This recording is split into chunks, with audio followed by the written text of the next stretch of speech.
জানি একটু লেট হয়েছে ভিডিও দিতে, অক্ষয় তৃতীয়ার ভিডিও একটু লেটই চলছে। তো এখানে পটলের দোরমা করা হয়েছে চিংড়ি বাটা দিয়ে। তোমরা কারা খেতে ভালোবাসো অবশ্যই বলো, বরের আবদার এটা তৈরি। সাথে ভাত, পুরটা ঠেসে পুর দেওয়া আছে। কখনো রেসিপি লাগলে আমাকে বলো, আমি আবার তৈরি করব।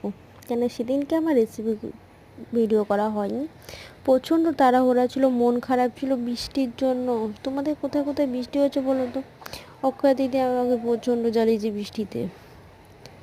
একটু আনন্দ করবো ভেবেছিলাম, সেটাই করেছি, দেখি একটু দেরিতে। যাই হোক, দক্ষিণেশ্বরে গেছি, খাওয়া দাওয়া সেরেছি, স্নান করেছি, ঘরে পুজো করেছি, সব পুজো করেছি, আবার স্নান দান করে ঘর পরিষ্কার করে তারপর মায়ের কাছে পুজো দিতে গেছিলাম দুজনে মিলে। খুব ভালো লেগেছিলো, খাবারও খুব টেস্টি হয়েছিল।